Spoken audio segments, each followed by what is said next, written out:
What's up everyone, my name is Mike and welcome back to my channel. Today we're talking the DC CoverGirl Series 2 that's dropping today very shortly here. So let's get into my game plan, what I'm doing for this if I do not get the drop, which I'm expecting not to get the drop. Let's get into it. So VeVe announced the DC Direct CoverGirl Series 2 with 4 characters. We've got the BATGIRL Common coming in at 13,777 editions. We've got the Wonder Woman Uncommon coming in at 10,777 editions. We've got the SUPERGIRL Rare coming in at 7,777 editions. And we've got the HARLEY QUINN Ultra Rare coming in at 4,777 editions. Now the very first thing right off the bat with this drop is that none of these are first appearances and none of these are first editions. And that's really important to consider when it comes to creating a game plan for what you're going to be doing in the aftermarket. Because when it comes to VeVe, at this moment, I'm making the assumption that I'm not getting any drop. I'm making a game plan for that aftermarket when it opens up and what I'm going to be doing and what I want to be purchasing these items for, if I even want to be purchasing them at all. And we'll get to that at the very end. So there's 2 items in here that really kind of interest me, if anything. And this is the Wonder Woman and the HARLEY QUINN. Now the Wonder Woman hasn't been seen in the DC CoverGirls series. We've only seen Wonder Woman in the Artist Alley series, and that might cause this demand for this Wonder Woman to increase a little bit. Yet we don't see it as a first edition or a first appearance. That's the downside to this. And the other one that interests me would be the HARLEY QUINN, of course being the ultra rare in this series. And also we haven't seen HARLEY QUINN in the DC CoverGirls series as well. The downside to this HARLEY QUINN, not to mention that it's not a first edition, it's not a first appearance, is that we've seen so many iterations of HARLEY QUINN on the app. There's so many different ones to choose from, and honestly it's just another HARLEY QUINN in that mix. However, it being an ultra rare and it being a popular character adds to the value of it, of course. I won't be discouraged if I get HARLEY QUINN on the drop. Now let's get into a price prediction for each one of these so that we can set a game plan going into that aftermarket, even if we want to purchase them or not. And this is a little bit of an easier one to do, especially with 2 of these characters that we've already seen in the CoverGirls Series 1, as well as the many different iterations that we've seen of each of these characters, minus Wonder Woman only having 1. This makes it a lot easier to make these price predictions and helps us set a benchmark for what we should be looking for to purchase these characters in the aftermarket and what that looks like for our portfolio and what we can expect. Now, one important thing when it comes to aftermarket purchases is that you don't necessarily want to purchase the lowest one. That goes so quick, and once you click on it, it's probably already gone. So instead of choosing the one at the top of the list,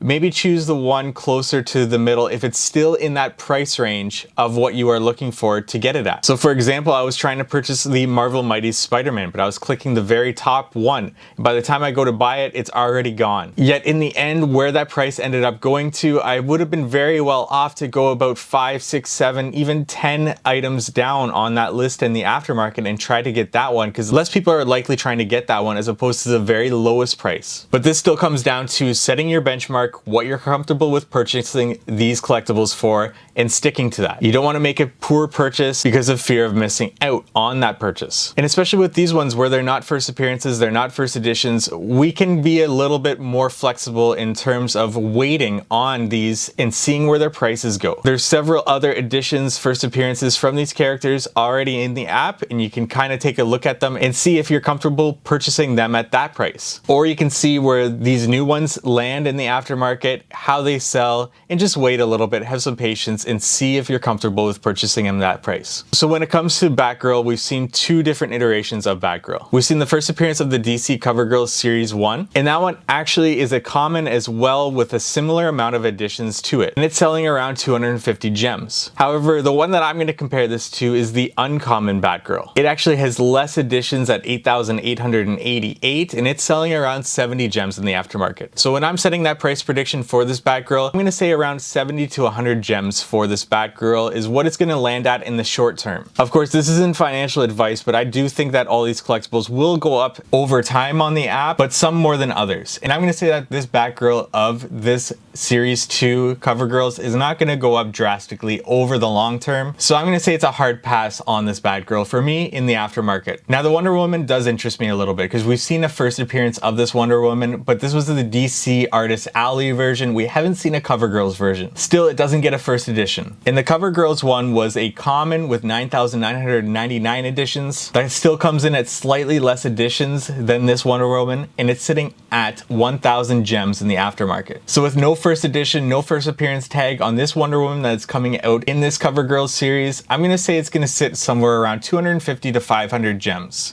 in the aftermarket in the short term. Now I think we'll see this rise a little bit more in percentage wise compared to that Batgirl in this series in the long term. And 250 to 500 is a bit of a range there, but it's difficult to say being that we have only seen one iteration of this Wonder Woman. I'm gonna say if I can squeak in there with this Wonder Woman below that price prediction in the short term, I might purchase it. The next one is a Supergirl Rare, and we've seen two different Supergirls before. We've got the first appearance Ultra Rare with 3,800 editions, and it's trading at 1,200,000 gems. But I'm going to compare it to one that doesn't have that first edition or first appearance tag on it in the aftermarket. And that would be the Rare with 6,888 editions, which comes in just below the amount of editions in this CoverGirl series, and it's trading at 125 gems. So I'm going to say that is going to be likely my price prediction, somewhere around 125, 150 gems for this one in the CoverGirl series 2. And that's a short-term prediction. And once again, for me, in this Supergirl, I'm going to pass on it as well. It just doesn't interest me as much as many other collectibles that are already on the market, and with the lack of gems already in my wallet, I'm gonna pass on this one for now. And then we've got the Harley Quinn, and we've seen so many different versions of Harley Quinn in so many different series, so of course this one doesn't get the first edition or the first appearance tag with it. However, it's Harley Quinn, and it's a popular character, and it's going to continue to be a popular character moving forward in the DC universe. At least that's just my opinion. But one that we can compare it to already on the market would be the Ultra Rare with 1,750 editions, which is less than half editions than this one actually is going to be released at, and it's trading at 860 gems. So I'm going to say that this Harley Quinn might get up to 800 gems in the aftermarket, but I'm not too excited about paying that much for another iteration of Harley Quinn. I'm more interested in those that have the first appearance or first edition tags. So this is where it's difficult for me to commit to one of these purchases in the aftermarket, because I'm more so interested in those first appearance, first edition tags.